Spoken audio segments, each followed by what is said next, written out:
요한복음 21장 20절에서 23절까지의 말씀입니다. 베드로가 돌이켜 예수의 사랑하시는 그 제자가 따르는 것을 보니 그는 만찬석에서 예수의 품에 의지하여 주여 주를 파는 자가 누구오니까 묻던 자르라. 이에 베드로가 그를 보고 예수께 여짜오되 주여 이 사람은 어떻게 되겠사옵나이까? 예수께서 가라사대 내가 올 때까지 그를 머물게 하고자 할지라도 네게 무슨 상관이냐? 너는 나를 따르라 하시더라. 이 말씀이 형제들에게 나가서 그 제자는 죽지 아니하겠다 하였으나 예수의 말씀은 그가 죽지 않겠다 하신 것이 아니라 내가 올 때까지 그를 머물게 하고자 할지라도 내게 무슨 상관이냐 하신 것이로라. 아멘. 오늘 요한복음 21장 20절에서 23절까지 봉독해 올렸던 본문 말씀의 제목은 주님을 따르는 믿음이란 물음표를 붙입니다. 주님을 따르는 믿음이란 어떠한 믿음을 보고 주님을 따르는 믿음이라 할 수 있을까? 오늘 요한복음 21장을 마치는 그 시간은 주님께서 부활하시고 난 뒤에 제자들을 향하여서 하신 말씀입니다. 배신했던 제자들을 찾았던 그런 장면 속에서 특별히 천국 열쇠를 부여받은 베드로를 찾으면서 베드로를 향한 그런 말씀인 것이 오늘 봉독해 올렸던 말씀입니다. 우리도 마찬가지로 평신도 시절에 주님을 모르다가 점차적으로 교회에 앉아있고 말씀을 익숙해지고 또다시 성령의 체험을 받으며 가정의 문제, 자신의 문제로 인하여서 기도하다 보니 기도가 은사에서 능력으로 바뀌고 주님의 주신 사랑이 조금이었던 것이 많은 사랑으로, 큰 사랑으로 바뀌어지는 그 부분 속에서 우리도 달려오고 있었습니다. 그리고 정말 내가 주님을 따라가는 믿음이었는가? 아니면 지금도 억지로, 맹종으로 따라가고 있나?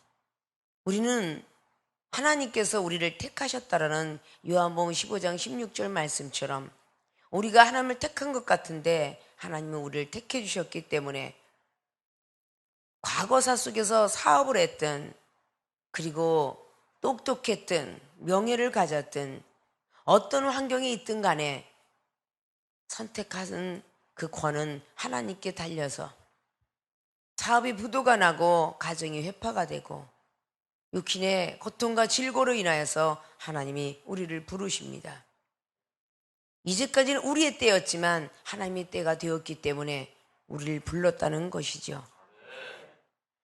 불러놓고는 많은 연단 속에서 악한 영들을 대적할 수 있도록 성령을 부여받게 하시고 그 성령의 힘을 가지고 최대한의 사용토록 하나님이 이끌어 주시고 그 성령을 소멸치 않게 하기 위해서 열심히 기도하라 촉구하시고 이런 과정 속에서 우리는 지금의 이 시간에 앉아 있습니다.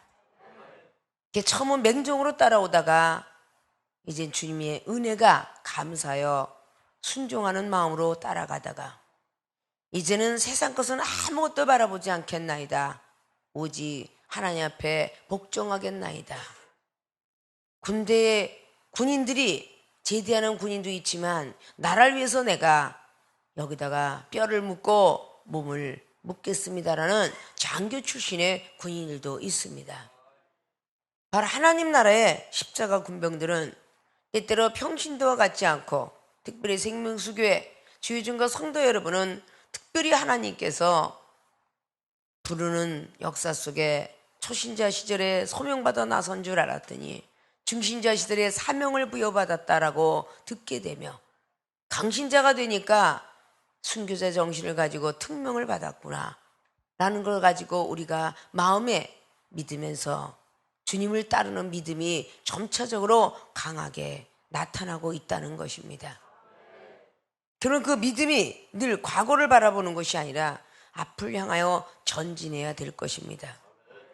오늘 요한복음 21장은 주님을 배신한 베드로가 결국은 세상으로 다시 달려가 물고기를 잡고 잠깐 일을 할 때에 다시 한번 주님께서 시몬 베드로를 부르는 그런 사건 속에 들어갑니다. 그리고 베드로에게 15절 이하로 저 사람들보다 네가 날 더 사랑하고 있느냐라고 물을 때에 주님께서 더 잘 아십니다.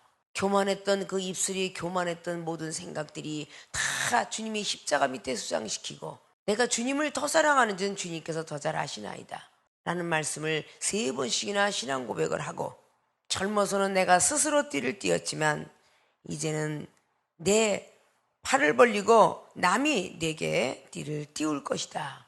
그래서 네가 원하는 곳으로 가는 것이 아니라 원치 않는 곳으로 데려가게 되리라 라는 말씀이 18절로 나오면서 베드로가 어떠한 죽음으로 하나님께 영광을 돌릴 것을 가리키심이라고 19절로 말씀하고 있는 것입니다. 이 말씀을 하시고 베드로에게 이르시되 나를 따르라 라고 하십니다. 베드로에게 나를 따르라라고 주님은 말씀했습니다. 저와 여러분에게 나를 따르라고 주님은 말씀하십니다. 그럴 때 우리는 뭐라고 말을 할까라는 것이 오늘 봉독히 열린 본문 말씀입니다. 전체적으로 하나님께서 우리에게 믿음을 허락하셨기에 우리는 주님을 따를 수 있는 믿음으로 계속적으로 변해가고 있다는 사실이죠. 믿습니까? 자, 본론으로 들어갑니다. 주님을 따르는 믿음이란 첫째, 타인과 비교하지 않는 믿음. 타인과 비교하지 않는 믿음이 주님을 따르는 믿음입니다. 주님께서 오늘 베드로에게 나를 따르라.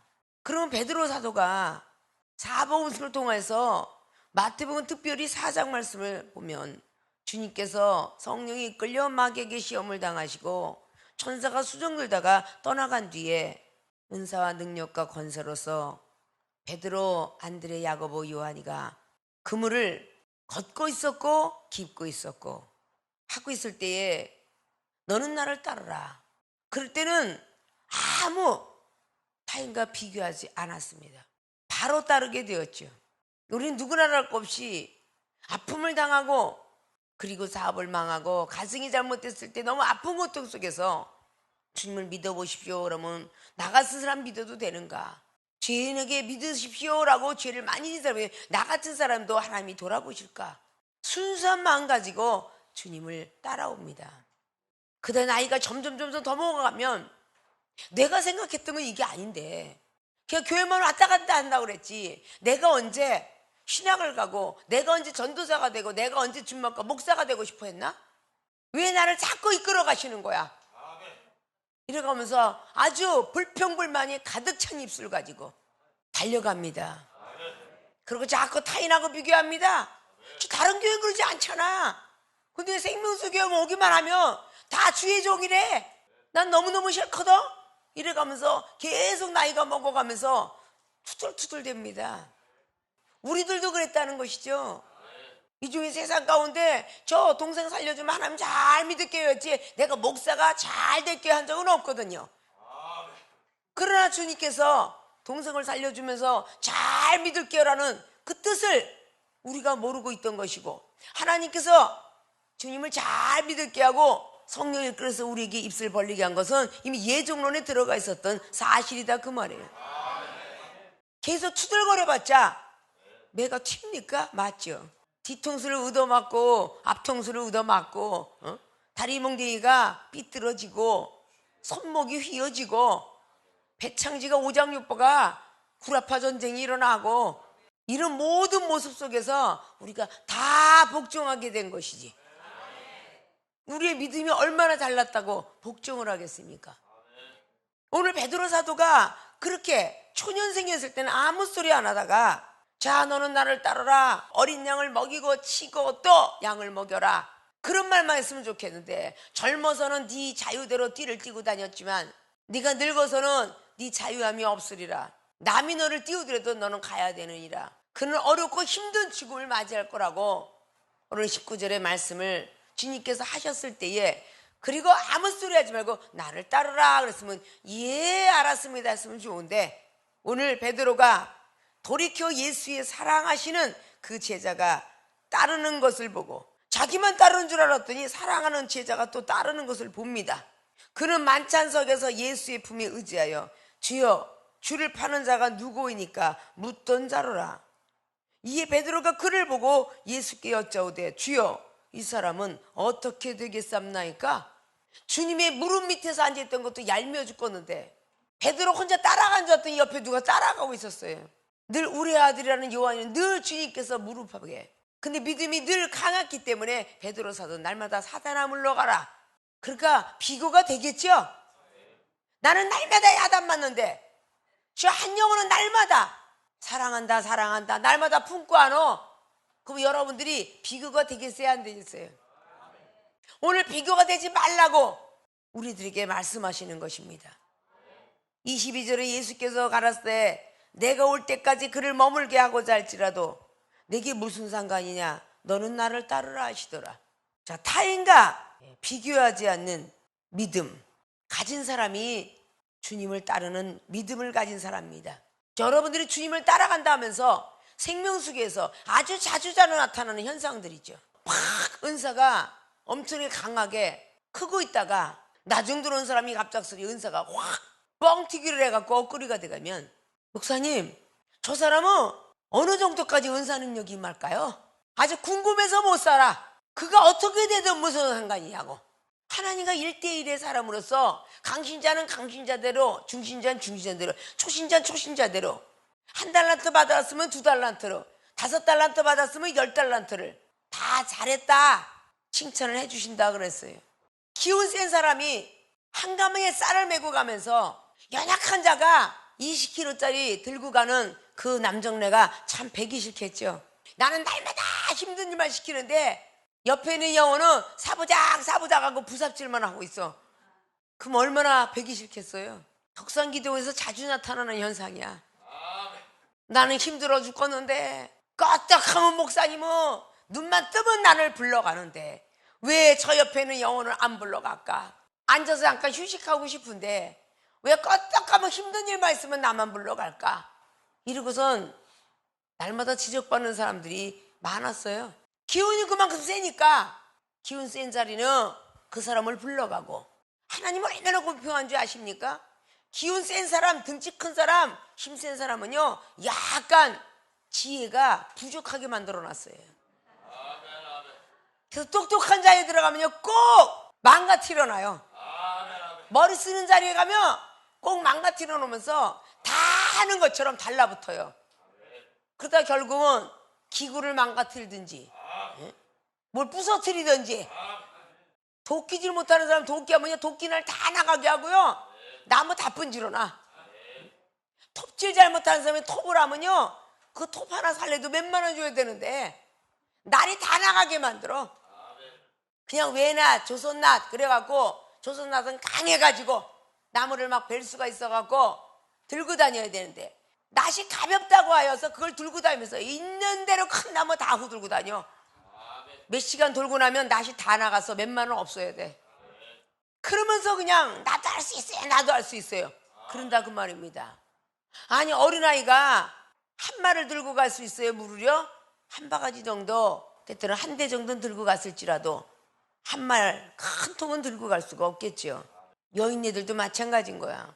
반찬도 하지 못하는 사람이 반찬 잘하는 사람을 씩씩거리고 지가 일을 잘하면 얼마나 잘한다고 나를 갖다 무시해 이래가면서 난리를 치고 또 일 많이 잘하는 사람들은 자기가 좀 하면 어때?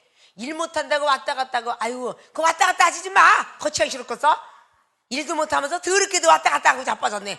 이런 것들이 다 저 영혼은 과연 마지막 날에 어떻게 되겠사옵나이까?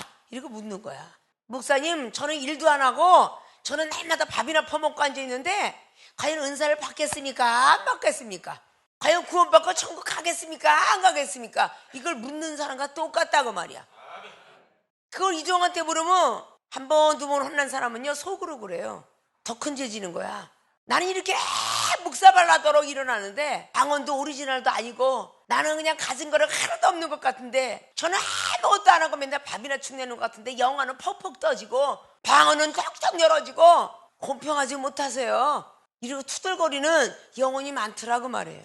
도대체 저가 결국은 어떻게 되겠사옵나이까? 라고 묻는 거와 똑같아.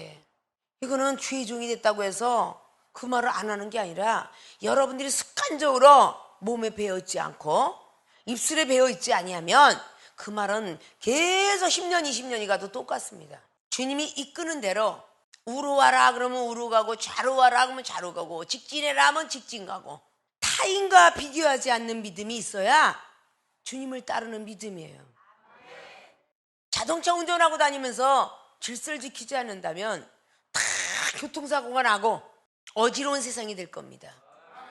빨간 코스 있으면 쓰고, 노란 거 있으면 돌아가고, 파란 거 있으면 직진하는, 그것을 그래도 잘 지키기에 주차하지 마십시오. 주차 딱지 몇 번 띄고 나니까 주차하는 공간을 찾아 돌아다니면서 유료 주차장을 찾아다니죠.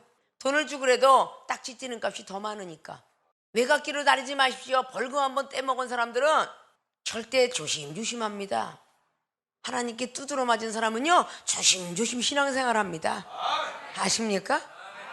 안 맞아본 사람이 아무렇게나 대놓고 이거 억울하잖아, 법원에 항변해봤자 이길 사람 없죠. 그렇게 자기 멋대로 하고 교통 위반한다면 상대방만 다치는 것 같지만 교통사고 나면 자기도 다쳐야 안 다쳐요? 자신도 다치죠. 영적 세계가 그와 같습니다. 시험 들게끔 하면 교통사고가 이미 난 겁니다. 상대방만 다치느냐? 자기도 다쳐요. 후회합니다. 왜 그랬을까? 내가 사랑이 이렇게 더럽게 왔구나. 내가 믿음이 참으로 개떡 같구나. 기도 안 했더니 말씀에 내가 순종 안 했구나. 그렇게 후회를 하게 됩니다. 있습니까? 타인과 비교하지 않는 믿음이 있어야 주님을 따르는 믿음이에요. 남의 떡이 더 맛있어 보이고, 남의 사과가 더 맛있어 보이고, 남의 것이 더 좋아 보인다 그러잖아요.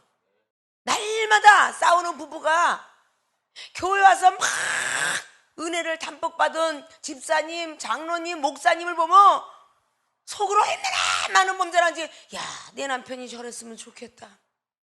내 아내가 저랬으면 좋겠다. 내 새끼가 저런 새끼였으면 얼마나 좋을까. 비교의식을 얼마나 하는지 몰라요. 본인의 더러운 성격, 자존심 것만 아직도 안 죽였다는 생각을 해야 되는데, 오늘 베드로 사도가 사랑이 그만큼 부족했다는 것이죠. 그 생각을 하고 자꾸 남하고 비교의식을 하는 겁니다.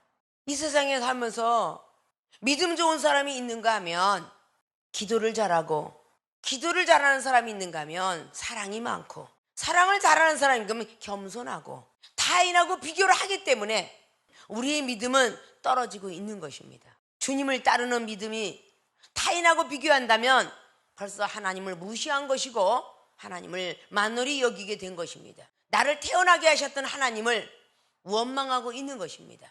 타인하고 비교한다는 자체는 나에게 주신 은사 능력을 불평불만하고 있다는 것이며, 타인을 비교하고 있다는 것은 시기 질투가 가득 차 있다는 것이며, 타인하고 비교한다면 비판과 판단과 벌써 정죄함을 날마다 하고 산다는 뜻입니다. 가난한 자를 멸시하거나 아무것도 없는 자를 멸시하는 자는 하나님, 지으신 하나님을 멸시하는 자라고 시편이나 잠언서를 통해서 누누이 말씀하고 있습니다. 아십니까? 나는 왜 이렇게 키가 난쟁이 똥자름하네? 저 사람은 저렇게 큰데? 비교의식을 하지 말라는 겁니다. 아무리 크고 잘생겼으면 뭐합니까? 정말 작고 형편없던 삭개오는 제일 일바따로 그 많은 사람 중에서 주님께서 사랑하는 사람으로 뽑혔습니다. 누가복음 19장의 삭개오가 그런 많은 세리장을 거쳐서 이제는 내 영혼의 기쁨을 좀 얻겠다요, 많은 인산 이래를 이룰 때에 자기의 자신을 과소평가하지 않고 소외되지 않고, 그런 비록 남들처럼 잘생기고 크지 못했지만 지혜가 있었고 재능이 있었고 모략이 있었기에 뽕나무 타고 올라가서 보자.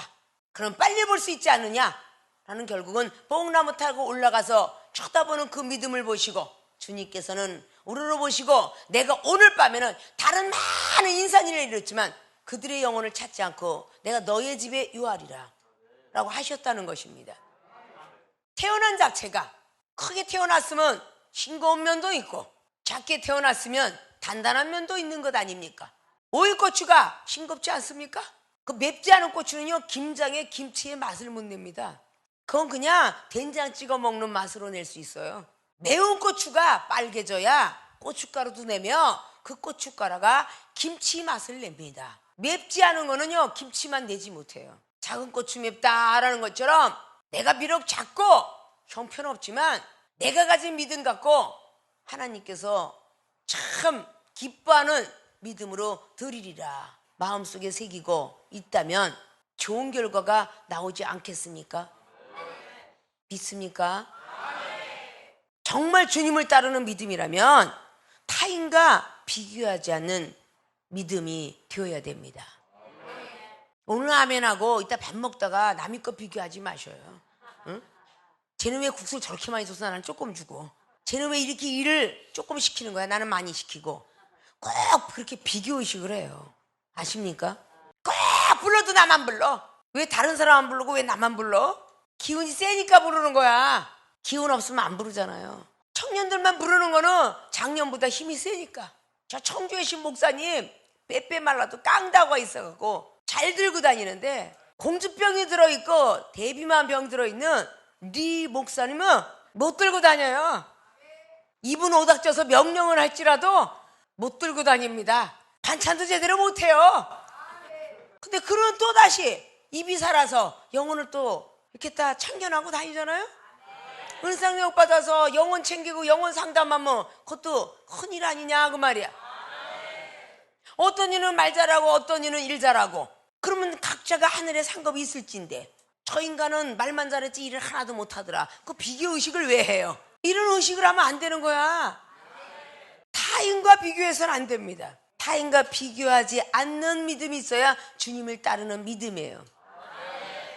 이제부터는 대왕 대비마마의 병이 있든 대비마마 병이 있든 공주병이 있든 왕자병이 있든 세자병이 있든 그냥 냅싸두세요. 응? 그저 여러분만 주님을 따르는 믿음이 되는데 그를 비교하다가 주님께서 여러분을 나는 너를 모른다 불법을 행한 종아 그러시면 어떻게 하랍니까? 아십니까? 어떤 사람이 지나간 자리는 지저분하지만 어떤 사람이 지나간 자리는 깨끗할 수 있어요. 깨끗하게 청소해놓으면요 지저분하게 만드는 인간이 또 참 많아요. 그럼 얼마나 얄밉겠어요. 하나님께서 그가 얼마나 사랑이 있나 보려고 그렇게 만들 수도 있어요. 아십니까? 그냥 냉장고 열어봐서 들어오면 그냥 내가 청소하면 돼. 설거지가 깨끗이 못했으면 다시 닦으면 돼. 아유 어느 인간이 설거지인데 더럽게 해놨네. 그냥 이렇게 하려면 하지나 말 것이지. 이래가면서 꼭 중얼해가면서 꼭 말 한마디 하고요. 사랑하는 생명수기의 주의 종과 성도 여러분, 앞으로는 지금부터는 군소리 잔소리 하지 마시고 그 여러분이 스쳐 지나가는 조리에 먼지가 있으면 닦고 지나가시고 냉장고가 들어오면 여러분이 행주질 한번 하시고 반찬이 여기저기 붙여놨거들랑 여러분이 모으시고 성전은 한마음 한뜻으로 형제와 자매가 그리스도 안에서 모인 곳입니다. 성전은 다 하나님의 집인 것처럼 다 자기의 성전인 것을 꼭 인식하셔야 돼요. 아십니까? 그래서 꼭 타인하고 비교하지 마세요. 그래서 시험이 드는 겁니다. 타인과 비교하지 않는 믿음들을 갖고 있어야 주님을 따르는 믿음이 될 것입니다. 어떤 일이 있어도 나하고 타인을 비교하지 마십시오. 나는 나고 저 사람은 저 사람이에요. 하나님이 여러분을 택했을 때는 여러분의 믿음을 원하신 것이지 타인의 믿음을 원한 거 아니에요. 기도하는 자는 기도를 드리고 찬양하는 자는 찬양을 드리고 반주하는 자는 반주를 드리고 말씀을 전하는 말씀을 전하는 그걸 받고 싶어 하세요. 아십니까? 모든 분들이 타인과 비교하지 않는 믿음들이 되셔서 주님을 따르는 믿음이 되어지시길 주님의 이름으로 부탁의 말씀을 드립니다. 두 번째, 타인의 행동에 상관하지 않는 믿음. 타인과 비교하지 않는 믿음이라는 것은 마음과 생각이라면 타인의 행동은 움직이고 있는 것입니다. 타인의 행동에 상관하지 않는 믿음. 오늘 예수님께서 내게 무슨 상관이냐, 22절에 예수께서 가라사대 때 내가 올 때까지 그를 머물게 하고자 할지라도 내게 무슨 상관이냐, 너는 나를 따르라 하시더라. 23절 보니까 이 말씀이 형제들에게 나가서 그 제자는 죽지 아니하겠다 하였으나 예수의 말씀은 그가 죽지 않겠다 하신 것이 아니라 내가 올 때까지 그를 머물게 하고자 할지라도 내게 무슨 상관이냐 하신 것이로라. 그 말 한마디 했는데 생각이 범죄라니까 행동까지 범죄라죠. 그래서 욕심이 잉태하니까 죄를 낳고 죄가 장성해지니까 사망까지 간다는 말이 야고보서 1장에 15절 이하로 왜 했는가를 우린 잘 아셔야 돼요. 오늘 베드로 사도에게 주님께서는 내가 올 때까지 이를 머물게 하든지 데려가든지 무슨 상관이냐 라고 주님은 말했어요. 베드로에게. 옆에 사람한테 얘기한 게 아니고. 근데 떨어러 가서 형제들이 나가서 고자질하죠. 떨어러 나가고 아이고 주님께서 그러는데 저가 죽지 아니하겠다. 말이 이렇게 변해요. 언제 죽지 아니하겠다 그랬어요. 금방 말이 변해가지고 여기서 아팠다니까 저기 뻗었다, 아파서 장사 지냈다, 장례식장 가다 이렇게 바뀌듯이 말입니다. 내가 올 때까지 머물게 할지라도 무슨 상관이냐 네가. 너는 상관하지 마라. 타인의 행동이 상관하지 않는 믿음이 있어야 주님을 따르는 믿음이 될 것입니다. 금방 형제들에게 나가가지고 죽지 아니하겠다 하더라 라고 말하고 있습니다. 우리 조상 아담과 하와가 뱀의 말을 들었고 뱀이 악하게 깨어서 하와가 무너져 내렸다. 이렇게 거꾸로 말하는 경우도 많죠. 하나님이 아담에게 준 믿음이 저버렸습니다. 하나님보다는 하와를 더 사랑하는 믿음이 있기에 결국 그쪽으로 끌려간 거예요. 그 유혹에 끌려간 겁니다. 하와는 아담한테 만족을 느끼지 못하고 다른 세상이 보고 싶어졌던 것입니다. 하나님께서는 아담에게 저거는 따먹고 저건 먹지 말라 하도 귀에 못이 기도록 들었을지도 모릅니다. 그러면 하와는 역시 아담에게 넌 절대 정욕과 저걸 따먹으면 안 돼. 그럼 너랑 나랑 헤어지게 될 거야. 너는 만약에 하나님 말씀은 나랑은 결별할 거야. 수없이 했을지도 모릅니다. 너무 듣기 싫은 소리만 듣다 보니까 그게 신경질 나는 거예요. 근데 뱀을 보십시오. 한 번도 듣기 싫은 소리 안 했습니다. 하나님 뭐라 그러냐, 아담이가 뭐라 그러냐, 저기는 중앙에 있는 그거 하나만 따먹지 말고 나머지는 다 따먹으래. 만약에 중앙에 동상에 있는 선악과를 따먹으면 우리는 죽는데, 이런 말을 했더니 뱀이 뭐라 그래요? 간교하게 지혜를 써가지고 아니 안 죽어. 하나님이 널 만들어놓고 왜 죽이겠니? 절대 안 죽고 저걸 따먹으면 네가 하나님처럼 눈이 밝아질 거야. 아주 좋은 것으로 유혹을 합니다. 생명수교회 주의종과 성도 여러분들이 늘 지적만 받고 정책받고 견책받고 면책받다가 잠깐 동안에 바깥에 나가면 아주 좋은 소리만 듣고 다니죠. 너처럼 신앙생활 하는 애 어딨니? 아이고 너는 이찌류야. 내가 하나님에도 넌 인정받을 것 같아. 이런 소리를 하는데 교회만 왔다면 개떡 같은 믿음 가지고 기도도 안 하고 사랑도 쥐뿌리고 그렇게 해서 어떻게 하나님 인정받겠냐? 근데 아직도 듣는다면 아직도 뭔가 못 고쳤기 때문에 그렇겠지. 한 번 죽은 시신이 일어납니까? 안 일어나요. 죽은 시신은요 땅에 묻어도 안 일어나고 화장을 시켜서 불고동에 들어가도 안 일어나요. 아십니까? 영원히 살아있을지언정 이 육체의 혈과 육이 다시 일어나면 안 됩니다. 아십니까? 일어나서는 안 돼요. 육이 죽고 영혼만 살아서 영혼을 바라보고 내가 영인체가 된다면 영혼이 보입니다. 아십니까? 저 영혼이 마귀에게 시험을 당하는지 하나님에게 시험을 당하는지 저 영혼이 지금 외로워하고 있는지 저 영혼이 지금 많이 속상해하고 있는지 이게 다 보여요. 영인체가 되면. 근데 여러분 육체로 아직도 남아있기 때문에 성령의 소욕이 육체의 소욕을 누르지 못하기 때문에 육체의 속이 날마다 살아서 성령을 회방하는 겁니다. 갈라디아서 5장 17절에 날마다 말씀했죠. 성령의 소욕이 육체의 소욕을 누르는 갈라디아 교인들이 되거라 그랬어요. 육체의 소욕이 성령의 소욕을 누르면 안 됩니다. 믿습니까? 나 한 사람 깨지려고 몇 년씩 걸린다면 하나님 나라에 오늘 전쟁이 터져서 그 영혼이 천국에 다다랐다고 합시다. 하나님 너 뭐하다 왔냐? 날마다 깨지다만 왔냐? 그럴 거 아니냐 그 말이에요. 주님은 46년 된 성전이 사흘 안에 내가 살아나리라. 죽었다가 육은 죽었다가 3일 만에 태어나리라. 부활의 역사가 일어나리라. 내가 50년 60년 살았어도 죽었다가 3일 만에 부활할 수 있는 것입니다. 다시 붙자 살봤자 거듭날 수 있다 그 말입니다. 다시 살아날 수 있다 그 말입니다.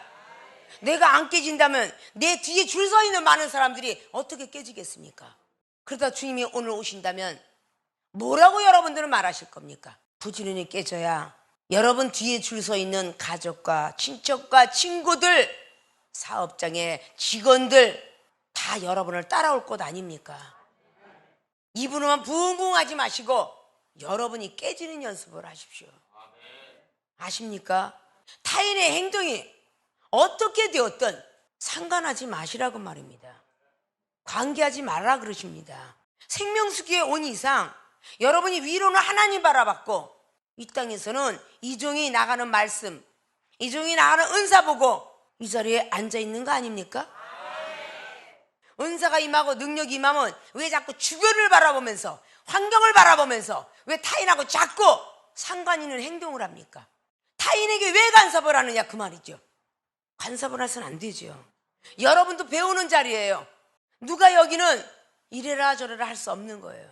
예배를 잘 드려라, 옷을 잘 입고 와라, 머리를 잘 빗고 와라, 예배 왜 빠졌냐, 방언 좀 잘해라, 이 말은요 여기는 종만 할 수 있는 자격을 가졌어요. 여러분 자격이 하나도 없다 그 말이에요. 누가 빠졌습니다, 어떻게 할까요? 네가 좀 나무래라 그러면 그때 나무라고, 그냥 둬라 그러면 그냥 둬야 되고, 모르는 채 해라 그러면 모르는 채 해야 된대. 타인의 행동이 어떻게 나가든 상관하지 말라는 것입니다. 주님이 오실 그날까지도 그게 무릎팍에 누워있든지 아무렇게 행동을 하든지 너는 상관하지 마라 그 말입니다. 너는 하나님이 너에게 맡겨준 양만 먹이고 치고 먹여라 그 뜻이에요. 무슨 일을 하든 왜 판단하면서 정죄에 이르냐 그 말입니다. 본인이 믿음도 사랑도 겸손도 말씀도 다 갖고 있다면 남을 정죄해도 돼요. 사랑이 대개 없다, 믿음이 없다, 쟤는 자기밖에 몰라, 이런 말을 해도 돼요. 그럼 여러분들이 아직도 완벽해지지 않았죠? 믿음도 말씀도 사랑도 은사도 능력도 완벽해지지 않았잖아요. 근데 10가지 중에 한 가지 잘못한 것 같고 여러분 지적하고 나오더라 그 말이야. 여러분은 아직도 9가지가 지적받을 사항인데 어떤 사람이 한 가지를 놓고 지적을 하더라 그 말입니다. 왜 남의 행동에, 타인의 행동에 왜 상관하고 계십니까? 그러면 주님을 따르는 믿음 아니에요. 아십니까? 자신이나 마음이나 다스리고 생각이나 다스리고 남의 일에 콩나라 판나라 하지 말라는 것입니다. 아셨습니까? 24절 보니까 이 일을 증거하고 이 일을 기록한 제자가 이 사람이라. 우리는 그의 증거가 참인 줄 아노라. 이 일을 기록한 제자가 바로 사도 요한입니다. 예수의 행하신 일이 이외에도 많으니 만일 낱낱이 기록된다면 이 세상이라도 이 기록된 책을 두기에 부족할 줄 아노라. 얼마나 많은 내용이 있으면 이 세상에 두기에도 부족한 내용이 많답니다. 근데 여러분이 66권에 나오는 말씀 갖고 이게 아니다 저거 아니다가 비교의식을 하는 사람이 되지 마세요. 육이 죽으면 영적인 해석이 다 들어갑니다. 믿습니까? 말씀으로 듣는 것이 의인이 아니라 듣고 행해야만 의롭다 하심을 받게 된다라고 로마서 2장 13절은 말씀했습니다. 다 그렇게 되어지길 원합니다. 자, 오늘 주님을 따르는 믿음이란 첫째, 타인과 비교하지 않는 믿음을 가지셔서 누가 어떻게 되었든 어떻게 되겠습니까? 라고 묻지 마시고 자신이 어떻게 되겠습니까? 하고 묻는 그런 주의 종과 성도들이 되어지시길 주님의 부탁의 말씀을 드리겠습니다. 두 번째, 타인의 행동에 상관하지 않는 믿음을 가지셔서 형제들이 뛰어나가서 죽지 않겠다 하더라 했든지 아니면 살아있겠다라고 하든지 어떤 일에도 상관하지 않으셔서 자신을 다시 한번 살피고 그 후에야 다른 영혼을 판단할 수 있도록 그렇게 여러분의 상관자가 될 수 있기를 주님의 부탁의 말씀을 드리면서 주님을 따르는 믿음의 소유자가 되어지시기를 주님의 이름으로 축원을 드립니다.